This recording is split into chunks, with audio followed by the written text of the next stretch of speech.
Você pode levantar suas mãos aos céus. Pai, nós te damos graças. Nós te damos graças nessa noite, Senhor. Reconhecemos que não há outro Deus além de Ti. Só Tu és digno de ser adorado. Só Tu és digno de ser exaltado neste lugar, Senhor. Nós te reconhecemos como o único Deus. Não há outro além de Ti. Nós te reconhecemos, Jesus Cristo, como a segunda pessoa da Trindade. Aquele que tem o nome que está acima de todo nome. E nome pelo qual todo joelho se dobrará e toda língua confessará que Jesus Cristo é o Senhor. Sim, Jesus, Tu és o Alfa e o Ômega. Tu és o princípio e o fim. Tu és aquele que era, que é, mas também Tu és aquele que há de vir para buscar a Tua igreja, a Tua noiva. Nós exaltamos o Teu nome nesse lugar, Jesus. Nós não exaltamos o nosso próprio nome. Nós não exaltamos o nome de uma instituição. Nós exaltamos o nome poderoso de Jesus Cristo. Oh, sim. Te reconhecemos, Jesus. Oh, sim. Nós reconhecemos a pessoa do Espírito Santo, aquele que foi rogado pelo Filho, enviado pelo Pai, e hoje habita dentro de nós. A doce presença do Espírito Santo, que habita dentro de nós, que se move entre nós, aquele que nos guia a toda a verdade, nos ensina todas as coisas, aquele que não nos deixa sermos confundidos, e aquele que é o cumprimento da Tua palavra, Senhor, que diz que o Senhor jamais nos desampararia, nunca nos deixaria. De fato, Pai, o Teu Espírito, Ele é o nosso conselheiro, Ele é o nosso consolador amado. Sim, sim, sim, sim. Esse é o doce Espírito Santo de Deus que habita dentro de nós. Tu és livre, Espírito Santo, neste lugar. Nós queremos ser ministrados pelo Senhor. Sim, queremos ser ministrados pelo Teu Espírito e pela Tua palavra. Quando a Tua palavra foi liberada pelo Senhor, pelo próprio Deus, ela pegou o Seu Espírito que pairava sobre a face das águas, e ali houve poder de criação. Não será diferente hoje. A Tua palavra, Senhor, ela será proclamada neste lugar, e o Teu Espírito Santo que se move em nosso meio se apegará a essa palavra, e vidas serão restauradas, vidas serão edificadas, vidas serão curadas pelo poder transformador da Tua palavra, do Teu Espírito. Todo esse ambiente, Senhor, permeado pela glória do Senhor. Tu és bem-vindo à glória de Deus. Nós Te reconhecemos neste lugar. Sim, sim, sim. Declaramos os nossos pensamentos cativos a Cristo Jesus. Cativos a Cristo Jesus, para receber instruções do Senhor, para receber testificações do Senhor, confirmações do Senhor, para que os nossos olhos espirituais sejam abertos, para que os nossos ouvidos espirituais sejam abertos, para que nós possamos compreender a sobreexcelente grandeza do Teu poder, Senhor, que opera em nós, que habita em nós. Nós Te damos graças, e nós nos submetemos à Tua palavra e ao Teu Espírito. Eu me submeto ao Teu Espírito Santo, Senhor, não para falar aquilo que eu quero falar, mas aquilo que me convém falar, aquilo que o Senhor quer falar com o Teu povo. Eu quero ser edificado através dessa palavra, Pai. Por isso eu me submeto. Que não saia da minha boca nenhuma palavra de sabedoria humana, mas toda aquela que procede do Senhor, aquela que produz vida e edificação naqueles que a ouvem. Obrigada, Pai. Nós Te damos graças por esse tempo precioso, onde nós podemos ministrar o Teu coração com uma adoração genuína que brota de um coração apaixonado, rendido ao Senhor. Mas também, Senhor Deus, Te damos graças por Tua palavra, que é espírito e vida, que é viva e eficaz, e que será semeada como uma boa semente nos nossos corações nessa noite.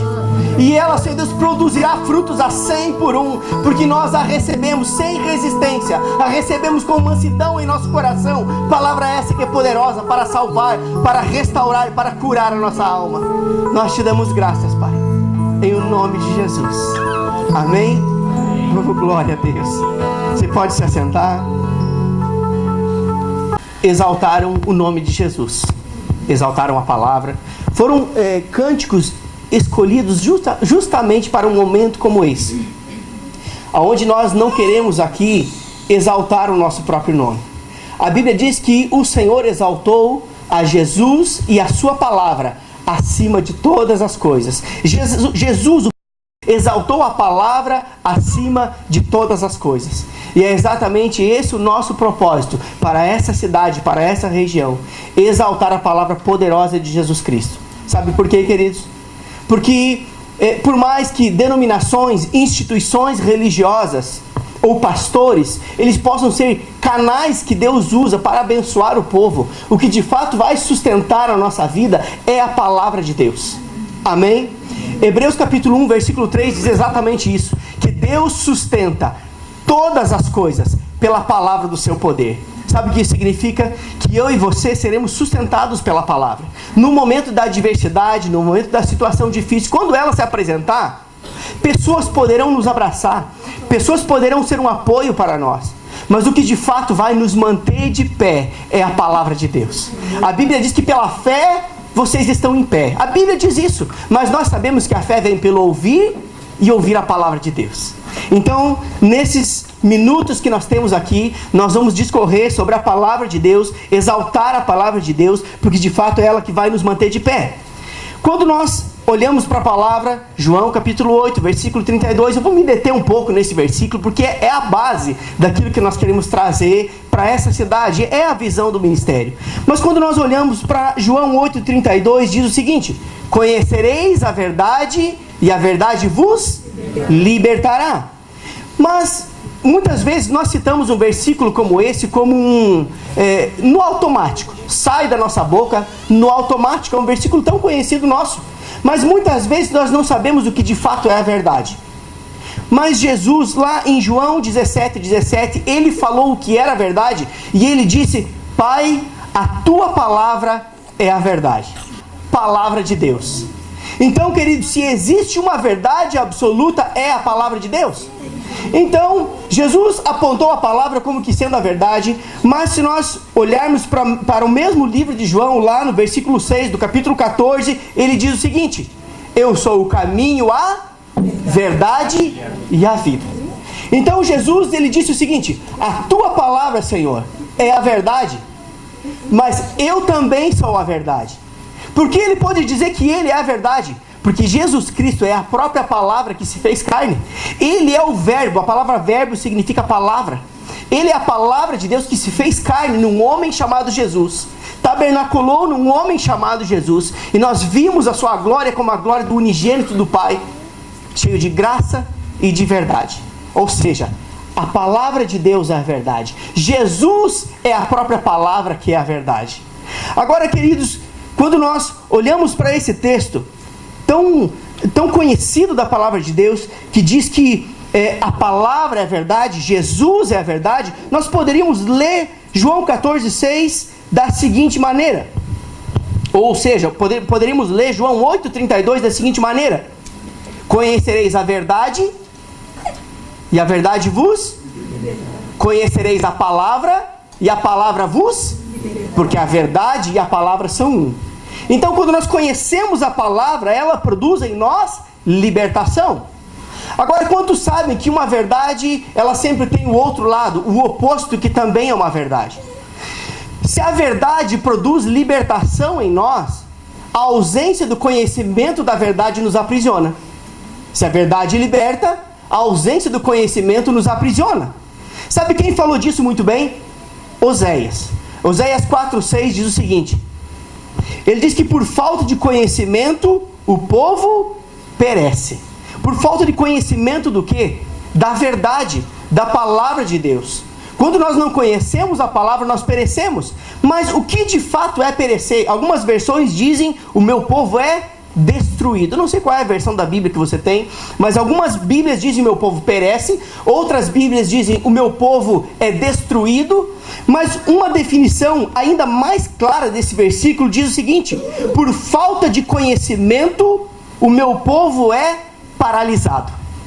É exatamente a definição de destruído ou de perecer. Outra definição é paralisado. Ou seja, quando eu não conheço o que eu sou em Cristo Jesus, o que eu tenho em Cristo Jesus e o que eu posso em Cristo Jesus, eu fico paralisado. Sabe de uma coisa, queridos? Eu tenho já aí aproximadamente uns 16 anos que eu conheci o Senhor Jesus. em toda essa minha caminhada, eu tenho visto pessoas que têm muito mais tempo de igreja ou de crente do que eu, mas estão paralisadas. Sabe por quê? Não é porque elas querem, mas é porque lhes faltou o conhecimento. Ou seja, a falta de conhecimento, além de nos aprisionar, ela nos paralisa. Ou seja, alguém que está na prisão está paralisado. Agora veja bem, querido, eu quero que você entenda algo. Se a falta de conhecimento paralisa e o conhecimento liberta, a falta de conhecimento nos destrói, o conhecimento nos faz prosperar, nos faz avançar, nos faz conquistar. E quantos aqui desejam isso? Eu sei que todos nós desejamos isso. Avançar, conquistar, prosperar. Não existe outra regra a não ser o conhecimento e a vivência da palavra. Quando a Bíblia diz conhecer, não significa conhecer a Bíblia, todos os versículos de cor, de capa a capa até os mapas. Não. A palavra conhecereis significa conhecimento por meio de experiência pessoal com a palavra da verdade. Ou seja, eu conheço aquela verdade se estabeleceu no meu coração e eu começo a andar em linha com ela, e isso produz libertação. Ou seja, aquele que mente não minta mais, aquele que rouba não roube mais, porque eu peguei a palavra, recebi ela no meu coração e tornei ela prática. Isso é conhecimento da palavra. Eu conheço algumas pessoas que recitam versículos atrás de versículos de cor, mas não tem uma vida em linha com a palavra. Segundo a Bíblia, isso não é conhecimento, isso é decoreba. Mas a Bíblia nos conduz ao conhecimento prático da palavra, o que de fato produz libertação em nossas vidas. Agora, queridos, se a falta do conhecimento nos paralisa, quando o conhecimento chega, eu avanço, eu prospero, eu conquisto, eu consigo olhar com os olhos de Deus. Amém? Sabe o que o Senhor deseja para mim e para você? Que nós possamos avançar, que nós possamos prosperar, que nós possamos olhar com os olhos de Deus. E queridos, quando eu falo prosperar, eu não estou falando de dinheiro. A palavra prosperar está falando de ser bem sucedido.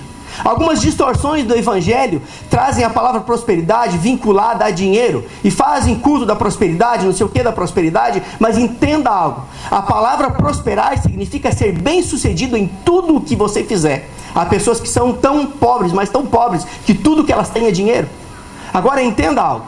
O que nos faz prosperar de fato é uma vida em linha com a palavra, é ter uma família restaurada, curada, uma família unida, é você ser bem sucedido no seu trabalho, no relacionamento com os seus amigos, no relacionamento com os irmãos da igreja.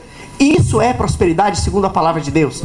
Agora, isso chega quando eu conheço a palavra. Não existe outro meio, não existe outra regra. Nós sabemos que hoje nós estamos vivendo um momento da simpatia gospel, né? Faça isso e você vai ter aquilo. Leve isso para casa por 7 dias e você vai ter aquilo. Quando a Bíblia diz que é por meio da palavra que eu prospero, querido. Não existe outra maneira a não ser pela palavra de Deus. Eu quero usar um exemplo bem prático aqui. Em 13 de maio de 1888 aconteceu um fato que mudou a vida de um povo. O que aconteceu nessa época? Foi a abolição da escravatura. Mas o que aconteceu nessa época? Quando foi decretada a abolição da escravatura, todos aqueles que eram escravos se tornaram livres. Mas sabe o que aconteceu? Os senhores feudais, os donos das fazendas, os proprietários dos escravos, fecharam as fronteiras das fazendas, fecharam as fronteiras das suas terras, para que aquela verdade, aquele fato, não chegasse ao ouvido daqueles escravos, para que eles, mesmo sendo livres, agissem como escravos, em uma submissão servil, subjugados pelos seus senhores. Ou seja, eles toliram a verdade de chegar até aqueles homens, e eles, mesmo sendo livres, agiam como escravos, porque o conhecimento daquele fato ainda não havia chegado ao coração deles. Agora, queridos, eu quero que você entenda algo. Dentro do nosso meio hoje, enquanto igreja do Senhor, enquanto corpo de Cristo, não é muito diferente do que isso. Muitas vezes o conhecimento está disponível, mas porque ele não chega até nós, ou porque muitas vezes é tolhido de chegar até os nossos ouvidos, nós não desfrutamos dessa vida abundante a qual o Senhor nos prometeu. Na verdade, a Bíblia não é mais um livro de promessas. Muitas vezes nós falamos, tem até a Bíblia da promessa aí, né? Quando tem uma Bíblia de promessa e não erga a mão, não quero constranger você. Mas a Bíblia deixou de ser um livro de promessa a partir do dia que Jesus Cristo, o herdeiro, morreu, ressuscitou. E ele passou a ser um livro da herança.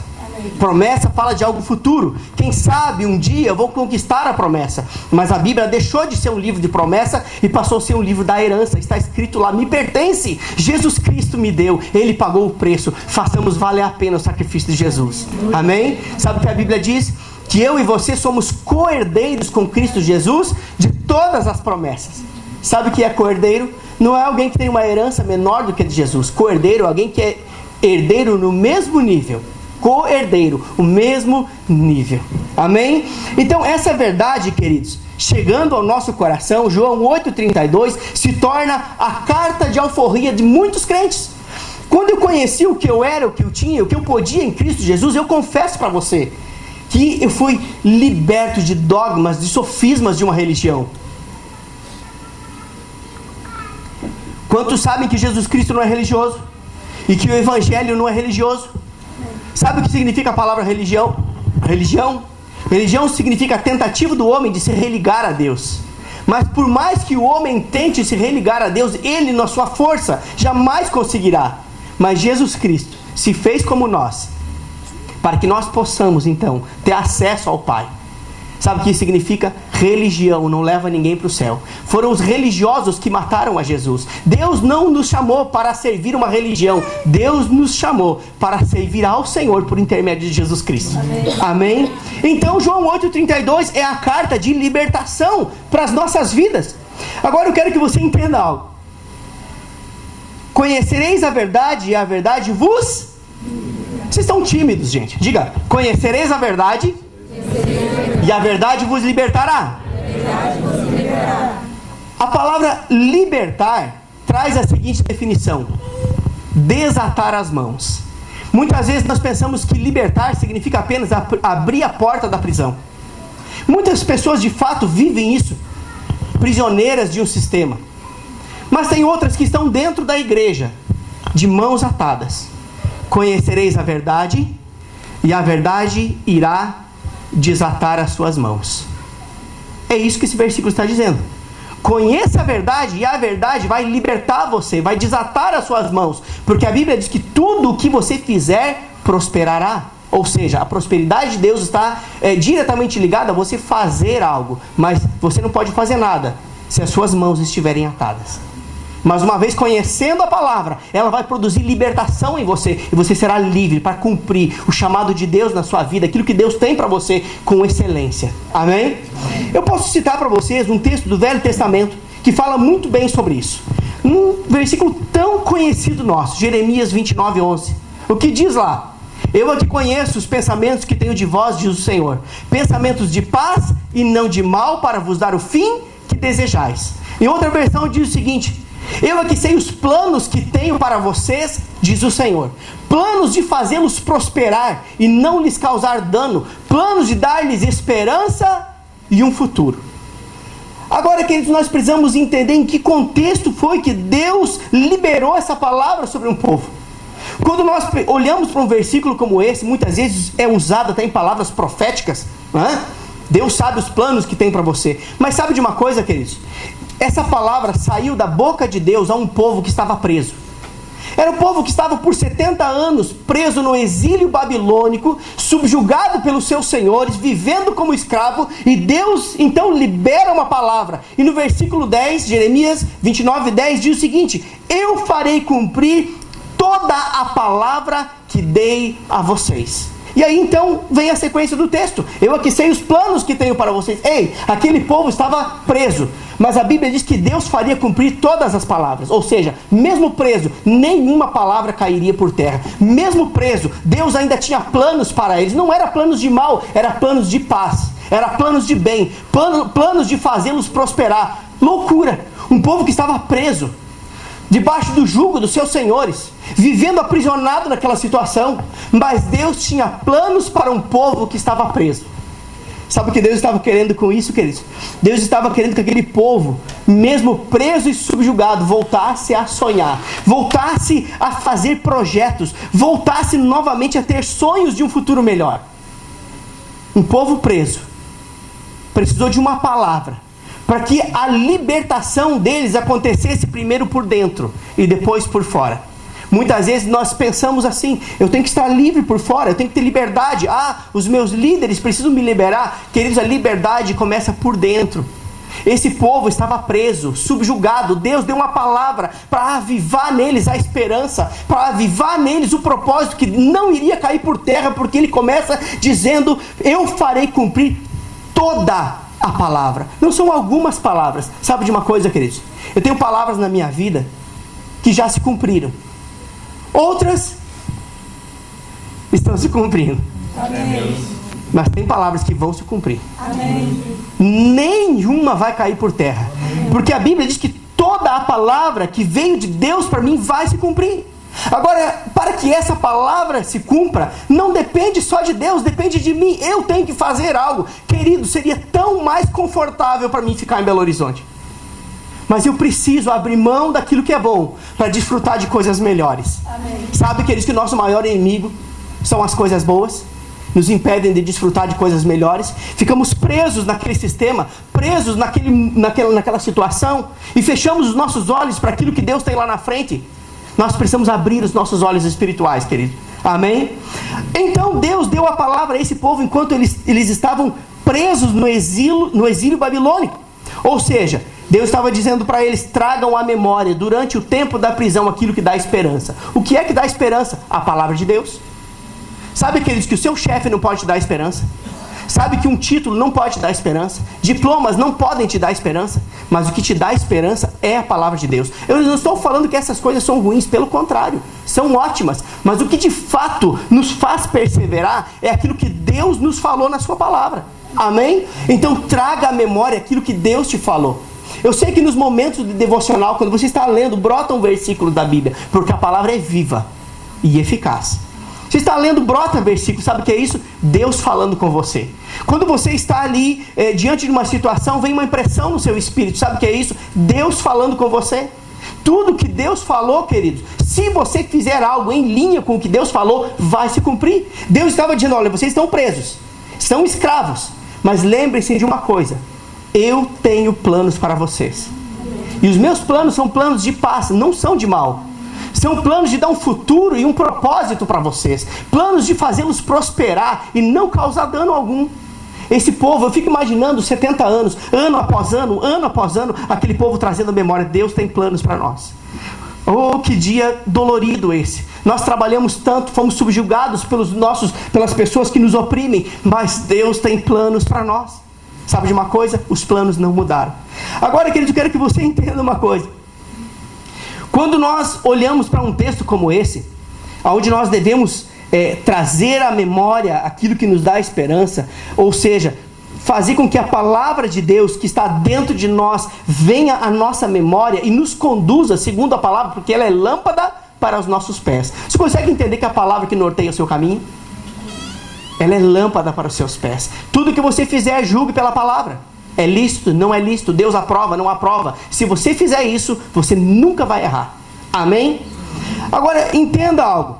Como é que eu posso desfrutar dessa prosperidade a qual Deus me promete aqui em Jeremias 29:11? Deus me falou que tem um futuro glorioso para mim. Tem pensamentos de paz a meu respeito. Quando é que eu posso desfrutar disso? Isso só é possível quando a vontade de Deus se torna conhecida. Sabe como nós conhecemos a vontade de Deus? Através da sua palavra. Não existe outra maneira de você conhecer a vontade de Deus senão por meio da sua palavra. Sabe quando eu consigo prosperar e avançar e ser bem sucedido em tudo? Quando os pensamentos de Deus se tornam conhecidos de mim. Eu começo a entender os pensamentos de Deus. Talvez você diga assim: não, ele está falando heresia. Porque lá em Isaías 55... Abra comigo aí. Você não abriu sua Bíblia ainda, né? Eu creio que você trouxe. Então abra sua Bíblia, nós vamos ler um texto tão conhecido nosso.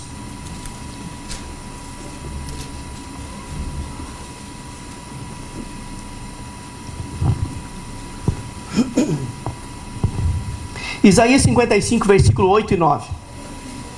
Talvez quando eu falei para você entender os pensamentos de Deus, logo a nossa mente religiosa busca versículos na Bíblia para refutar aquilo que está sendo dito.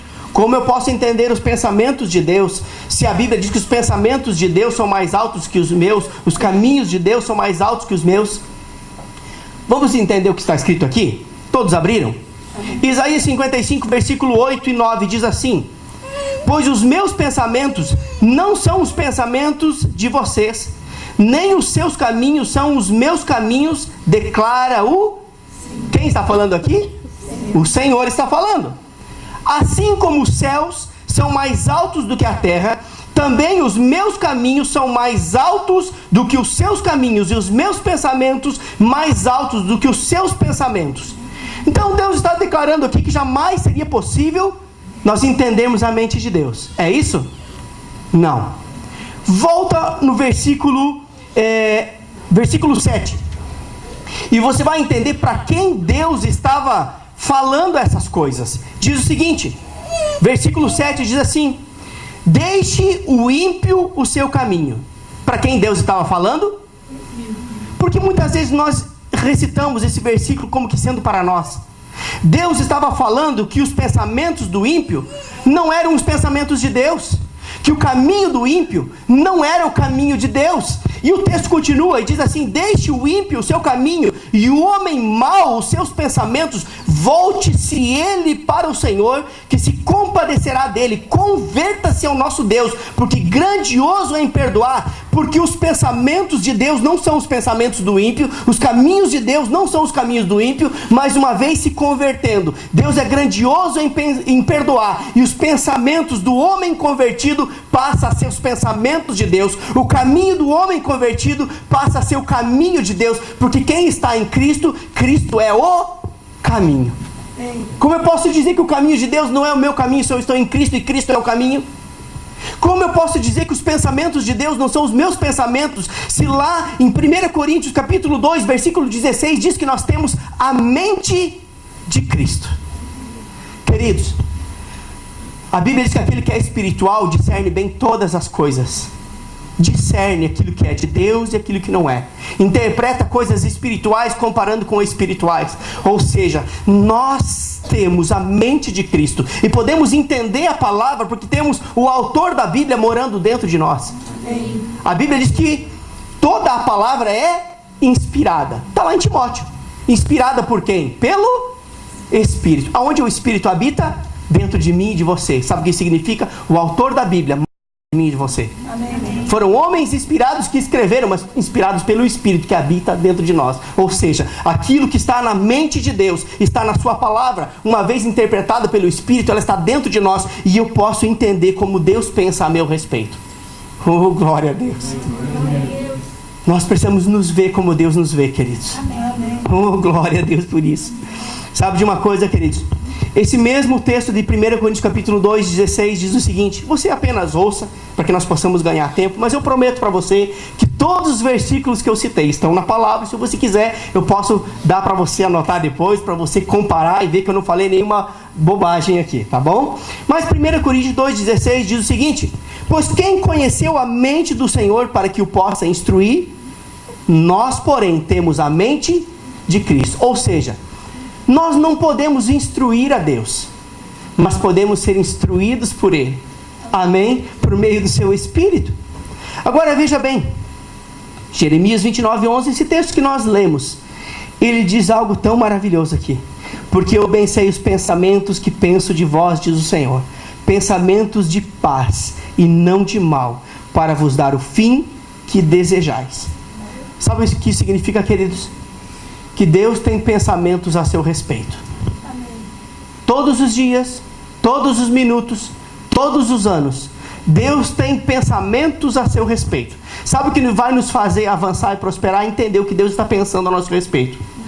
Agora, a palavra pensamento, muitas vezes nós pensamos, não, Deus está pensando então, né? Mas a palavra pensamento, quando nós pegamos a definição dessa palavra, das línguas originais, ela diz o seguinte: que pensamento, queridos, são planos. Tanto é que o outro versículo, em outra versão, diz exatamente isso: eu é que sei os planos.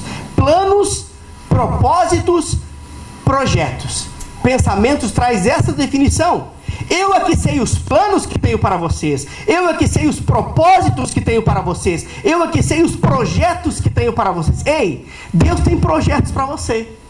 Deus tem planos para você. Deus tem pensamentos a seu respeito. Sabe por quê? Deus vê em você um potencial. Ele não daria a vida do filho por alguém que não valeria a pena. Você entende isso? Deus vê um potencial em você. Eu fico imaginando o Senhor esperando que você se levante dessa apatia espiritual e cumpra o propósito que Ele estabeleceu no seu coração e que está engavetado há anos. Traga para fora, traga à memória aquilo que dá esperança. Sabe de uma coisa? A graça de Deus vai pegar junto com você. Amém. Mesma palavra hebraica, shalom. Diga shalom. Shalom. Você fala bem hebraico, viu? Ô, glória. Mas a palavra shalom, a definição dela é muito mais do que apenas uma paz, uma tranquilidade, uma quietude. A palavra shalom, ela traz a seguinte definição: saúde. Eu tenho planos de que você viva em saúde, diz o Senhor. A palavra shalom significa bem-estar. Eu tenho planos, propósitos e projetos para que você viva em bem-estar físico e emocional. A palavra shalom significa segurança. Ei, o meu projeto para você é que você viva em plena paz e segurança. É isso que Deus deseja. Além disso, é tranquilidade, é descanso, é prosperidade, é ausência de caos. Todas essas são definições que eles estavam como os que sonham. Então a boca se encheu de riso e a língua de cânticos. Então se dizia entre as nações: grandes coisas fez o Senhor a estes. Grandes coisas fez o Senhor por nós e por isso estamos alegres. Sabe de uma coisa, queridos? Aqueles que perseveram naquilo que o Senhor falou, por mais que passem por momentos de pressão, chegará o momento que poderão erguer as suas mãos aos céus e dizer: Pai, eu te dou graças, porque aquilo que o Senhor falou se cumpriu. A minha boca se enche de risos e os meus lábios de cânticos. E sabe de uma coisa? A Bíblia diz que as pessoas, até entre as nações, se dizia: grandes coisas fez o Senhor a estes. Sabe, queridos, qual é a maior estratégia de evangelismo? Você expressar a vida de Deus que está dentro de você. Nós podemos usar panfletos, podemos usar qualquer coisa para evangelizar, mas se a nossa vida não for compatível, não for inspiração para as pessoas, elas não desejarão o Deus que você serve. Ande de cara amarrada, cabisbaixo, entristecido. Você acha que as pessoas irão querer o Deus que você serve andando com esse nível de vida? Agora entenda uma coisa: se você se permitir ser trabalhado por Deus e entender que Deus tem planos a seu respeito e que tudo o que Ele disse vai se cumprir, chegará um dia que você vai dizer: Pai, eu te dou graças, porque tudo aquilo que o Senhor falou se cumpriu, e aquilo que está falando hoje vai se cumprir amanhã, e as pessoas verão em você aquilo que elas desejam. Sabe de uma coisa? Eu e você somos a Bíblia que os incrédulos não leem. Esses tempos eu fiz uma pergunta para o Senhor: Pai, nós sabemos que Jesus está voltando. Quantos sabem que Jesus está voltando? Ele está às portas, querido. E quando eu olho para a realidade hoje, eu vejo assim que tantas pessoas ainda não conhecem o Senhor. E eu fiz essa pergunta para o Senhor: afinal Ele é meu Pai, eu posso conversar com Ele como um filho conversa com um pai. Eu disse: Pai, tantas pessoas não te conhecem ainda, por que isso? Sabe qual foi a resposta que o Senhor me deu? É porque o meu povo não está expressando aquilo que eu dei para eles, não está sendo inspiração. As pessoas não estão vendo neles algo que seja interessante. Ou seja, as pessoas estão cansadas de palavras. A nossa atitude fala muito mais do que as nossas palavras, querido. Amém? Então nós somos de fato a Bíblia que os incrédulos, que as pessoas sem Jesus ainda não conhecem. Agora, veja bem, isso só é possível quando nós entendemos quem somos em Cristo Jesus, quando nós podemos ser livres pela palavra de Deus por dentro, e por isso então podemos nos liberar por fora para ser efetivos naquilo que Deus nos chamou para fazer. Posso dar um exemplo disso? Nós já estamos quase encerrando. Mas Paulo e Silas, lá em Atos 16, todos nós sabemos que eles estavam presos, estavam lá na prisão. Texto tão conhecido nosso, né? E a Bíblia diz que lá por volta da meia-noite eles entoavam cânticos e hinos ao Senhor, né? A tal ponto que todos na prisão ouviam o que eles estavam cantando. Ou seja, eles estavam presos por fora, mas livres por dentro. Sabe de uma coisa, queridos? A maior parte das cartas de Paulo foram escritas dentro da prisão. Um homem que sozinho escreveu 2/3 aproximadamente do Novo Testamento. a maior parte das escrituras, das cartas de Paulo, foram escritas de dentro da prisão. Ou seja, a prisão física não foi um limitador para ele exercer o seu ministério, porque a liberdade por dentro era maior do que a prisão por fora. Alguém já disse que Fernandinho Beiramar se inspirou em Paulo, né? Fernandinho Beiramar controlava o tráfico e Paulo controlava as igrejas, né? De dentro da prisão. Então, entenda algo. Aonde está a diferença? Eu estou aqui, a situação não me permite fazer isso. A situação não permitia Paulo e Silas coordenar as igrejas. Mas eles não ficaram olhando para a situação que impedia. Olharam para a possibilidade. Sabe o que vai fazer você avançar? Olhe para a possibilidade. Sabe onde está a possibilidade? No poder do Espírito Santo que habita dentro de você. No poder da sua palavra que é viva e eficaz, carregada de poder. Amém? Glória a Deus. Aleluia. Agora, entenda uma coisa, queridos. Toda a diferença está na visão que eu tenho. A Bíblia diz exatamente isso. Provérbios diz isso. Como você se vê no seu coração, assim será contigo. Sabe por que muitas pessoas não alcançam nada, não conseguem nada? Porque não sonham nada. E por isso Deus despertou naquele povo para que eles voltassem a sonhar. Deus desperta neles o desejo de sonhar. Comecem a se ver livres. Chegou o tempo que eles foram livres. Agora, entenda algo. Toda a diferença está na visão que nós temos. Há pessoas, queridos, que têm uma visão tão limitada. Mas sabe quais são os limites da visão? O limite do conhecimento. O que vai limitar a minha visão é o conhecimento que eu tenho, daquilo que eu sou, daquilo que eu posso e daquilo que eu tenho em Cristo Jesus. A Bíblia deixa claro isso em 2 Reis. Quero que você ouça isso, apenas ouça, vou parafrasear um texto aqui. Tá? Mas o que fala em 2 Reis, capítulo 6, versículo 15 a 17. Está falando ali do homem de Deus, do profeta. Que profeta era esse? Profeta Eliseu. Ele estava ali sendo perseguido pelo rei da Síria. E ele e o seu moço então estavam lá em uma determinada cidade chamada Dotã. E logo pela manhã o moço do profeta, todo profeta tinha o seu moço para o servir, e o moço do profeta levanta mais cedo e sai para fora e olha, e ele vê um grande exército. Texto muito conhecido, todos nós já lemos esse texto, né? Mas um grande exército de carros e cavalos. Ele viu com os olhos naturais, e estava mesmo, cheio de carros e cavalos. Mas o profeta Eliseu diz o seguinte, olha só, eu vou ler para você, apenas ouça, diz assim: tendo se levantado muito cedo o moço do homem de Deus, e saído, eis que tropas, cavalos e carros haviam cercado a cidade. Então o seu moço lhe disse: ai meu senhor, o que faremos?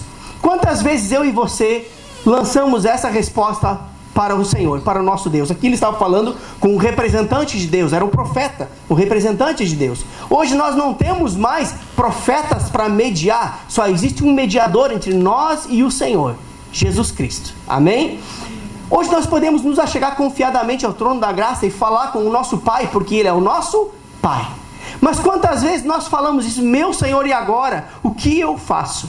Então eu vejo a pergunta do moço do profeta, a nossa pergunta muitas vezes. Agora olha a resposta de Eliseu. Ele diz o seguinte: Eliseu responde: não temas, porque mais são os que estão conosco do que os que estão com eles. E orou Eliseu e disse: Senhor, peço-te que lhe abras os olhos para que veja. Sabe aonde estava o problema? Na visão.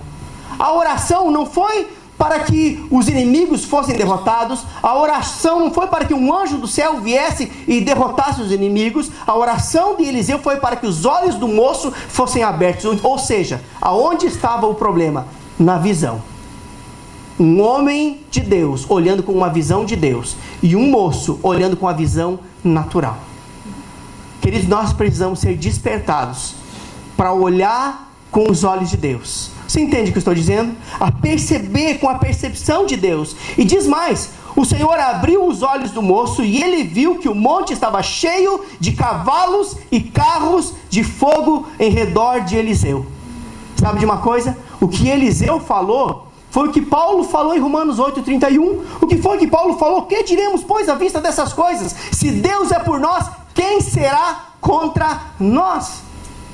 Um homem que não tinha ainda a revelação do Novo Testamento, mas já tinha o princípio estabelecido no coração, orou: abra os olhos do moço para que ele veja que mais são os que estão conosco. Agora nós podemos dizer: o maior habita em nós. Oh, aleluia. Sabe aonde habita o maior? Dentro de você. Acaso há algo impossível para Deus? Nada é impossível para Deus. Sabe onde Deus habita? Dentro de você. Querido, desenvolva um relacionamento com Deus a partir da habitação dele, por meio do Espírito Santo dentro de você. Diálogo com Deus, conversa com Deus, intimidade com o Senhor, intimidade com a sua palavra, e você vai se descobrir e vai entender o que você é, o que você tem e o que você pode em Cristo Jesus. Amém? Eu queria que você ficasse de pé. Nós vamos orar. Eu não sei o que você conseguiu pegar nesses minutos que nós discorremos a palavra aqui, mas se eu pudesse resumir tudo isso, queridos: Tiago 1:21. Recebei com mansidão a palavra em vós enxertada, implantada, a qual é poderosa para salvar a vossa alma, para curar a vossa alma, para restaurar a vossa alma. Receber sem resistência a palavra, deixar com que essa palavra se mova em você, gere atitudes práticas em você, que o Espírito Santo de Deus te conduza à plena verdade, ao pleno entendimento da palavra. É isso que vai produzir libertação, é isso que vai produzir em você avanço, é isso que vai liberar você para ser bem sucedido em tudo aquilo que você fizer. Amém? Aleluia. Sabe por que eu posso falar isso? O apóstolo Paulo falava isso quando ele orava pelos Efésios 1, capítulo 1, versículo 17, 18, a partir do 15, nós já vemos a oração de Paulo aos Efésios. Sabe o que Paulo orava? Para que os olhos do entendimento, os olhos do coração fossem iluminados, para que eles pudessem compreender a sobreexcelente grandeza do poder que operava neles. Queridos, quando nós entendemos que o poder de Deus opera em nós, é o que diz em Efésios 3:20, tudo ficará tão mais fácil. Você vai saber, vai compreender que não é na força do nosso braço, não é no seu entendimento, não é na sua teologia, não é nos diplomas que você tem, mas é na confiança no Senhor. Ele está conosco o tempo todo. Ele é um alto refúgio, é socorro presente em tempos de angústia. Ele é aquele que nos tirou de um charco de lodo e nos firmou os pés sobre uma rocha firme. Jesus Cristo. Querido, se eu tiver algo no meu coração para essa cidade, eu tenho algo no meu coração para essa cidade, é fazer o nome de Jesus conhecido e a sua palavra. Eu tenho certeza que por meio do Espírito Santo essas coisas serão tão mais fáceis, porque não é no próprio entendimento, mas é na força do Senhor. Eu queria que você levantasse as suas mãos, fechasse seus olhos, e eu quero orar com você. Oh, aleluia. Quero orar com você porque, de fato, querido, a palavra, ela é lâmpada para uma caminhada. Você tem uma caminhada a desenvolver com o Senhor, mas a palavra é a lâmpada que vai iluminar a sua caminhada. Não existe outra regra, outro método. É a palavra de Deus, vivenciada, não apenas entendida com a razão, mas vivenciada, praticada, porque a palavra é lâmpada para os nossos pés. A Bíblia diz que a vereda do justo, ou o caminho do justo, ela é como a luz da aurora, que vai brilhando, brilhando, ou clareando até se tornar dia perfeito. Ou seja, Deus não tem prazer em ver você tropeçar nas circunstâncias, nas adversidades que a vida apresenta, porque a caminhada do justo, o caminho do justo, e eu e você somos justificados por Jesus, ela é como a luz da aurora, se tornando clara dia após dia, para que seus passos sejam firmes e seguros, para que seus passos sejam confiantes no Senhor, sabendo que Ele está contigo em todo o tempo, desde as situações mais simples até as mais difíceis. O Senhor sempre está contigo, porque toda a palavra que Ele te falou se cumprirá, se você permanecer na sua palavra, se você permanecer em obediência à sua palavra, se você permanecer na prática da sua palavra, tudo o que Deus te falou vai se cumprir. Pai, eu te dou graças, Pai, nessa noite, porque todos nós aqui estamos presenciando um milagre nessa cidade, Pai. Eu te dou graças por cada igreja estabelecida na cidade de Caxias do Sul. Todas elas, Pai. Eu abençoo cada liderança das igrejas, cada pastor, Pai, cada líder, cada homem e mulher de Deus que tem sido influência nessa cidade, nas mais diversas denominações. Eu os abençoo. Eu declaro paz e graça sobre cada um deles. Eu declaro mãos caídas sendo levantadas e joelhos trementes sendo firmados. Mas eu te dou graças, Pai, porque o Senhor tem depositado em nosso coração um alvo, um objetivo, um propósito que não nasceu no nosso coração, nasceu no teu coração e foi plantado no nosso coração, para que nós possamos de fato ser expressão exata do Senhor nesta cidade, nesta região, por meio de uma palavra simples, Pai, simples, mas inspirada pelo teu Espírito, por meio, Senhor Deus, da dependência total do teu Espírito Santo, que nos guia a toda a verdade, nos ensina todas as coisas e não nos deixa sermos confundidos. Eu te dou graças, Pai, porque nesta noite nasce em Caxias do Sul mais uma igreja. Na verdade é mais um corpo, Pai, local, que faz parte da grande igreja de Jesus Cristo, a qual o Senhor vai propagar as boas notícias do Evangelho de Jesus Cristo, debaixo da unção do teu Espírito, do poder do teu Espírito, Pai. Eu te dou graças por vidas sendo transformadas, começando a partir de hoje. A partir de hoje eu faço a mesma oração de Paulo. Eu te peço, ó Senhor, que os olhos do coração dos meus irmãos sejam iluminados pelo teu Espírito Santo, para que eles possam compreender a sobreexcelente grandeza do teu poder que habita dentro deles, os capacitando para enfrentar as adversidades, para enfrentar as situações difíceis que se apresentam. Eu te dou graças, Pai, porque a visão deles não será mais como a do moço do profeta, mas será como a visão do profeta, ainda melhor, Pai, porque nós vivemos numa dispensação onde o teu Espírito Santo habita dentro de nós e está firmado em melhores promessas. Olhos espirituais abertos para ver como o Senhor vê. Eu declaro ouvidos espirituais abertos para ouvir como o Senhor tem falado, exatamente como o Senhor tem falado, porque as tuas ovelhas ouvem a tua voz. Eu te dou graças, Pai, por um novo tempo se estabelecendo na vida dos meus irmãos, as coisas velhas ficando para trás, mágoas, ressentimentos, decepções ficando para trás, a página sendo virada e uma nova história sendo reescrita, debaixo, Senhor Deus, da inspiração do teu Espírito, escrita com o dedo de Deus, com o sangue do Cordeiro no coração dos meus irmãos. Eu declaro, Senhor Deus, que ressentimento algum, mágoa alguma, decepção alguma vai paralisar os meus irmãos, porque conhecereis a verdade, e a verdade irá desatar as mãos, a verdade irá liberá-los para prosperar, liberá-los para avançar, liberá-los, Senhor Deus, para realmente ser efetivos em tudo aquilo que eles fizerem. Eu declaro sim, Senhor Deus, eu declaro sobre a vida dos meus irmãos uma nova fase se estabelecendo a partir de hoje, uma página sendo virada e uma nova página, Senhor Deus, sendo escrita. Uma nova estação, uma nova estação. Nós, todos nós, entraremos em uma nova fase, Pai, entendendo os princípios da tua palavra em nosso coração, andando segundo os princípios da tua palavra, ouvindo a inspiração do teu Espírito no nosso coração, obedecendo a mais simples nota do teu Espírito no nosso coração, e nós seremos bem-sucedidos em tudo que fizermos. Eu te dou graças, Pai, por pessoas se rendendo a Jesus Cristo a partir desse ministério, Pai, somando com todos os outros nessa cidade. Eu te dou graças por pessoas se rendendo ao senhorio de Cristo, vindo à frente, Senhor Deus, quebrantada, Senhor Deus, rendida, prostrada ao nome poderoso de Jesus, se cumprindo o que diz a tua palavra, que todo joelho se dobrará e toda língua confessará que Jesus Cristo é o Senhor.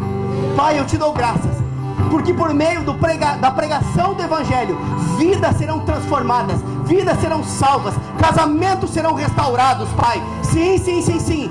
Vidas serão libertas da opressão, da depressão, de doenças físicas, por meio da tua palavra, Pai, que é remédio, Pai, que é martelo que esmiuça a penha, por meio da unção que quebra todo jugo. Eu te dou graças, Pai. Em todos nós adentramos nessa nova fase, nessa nova estação, em o nome de Jesus. Amém.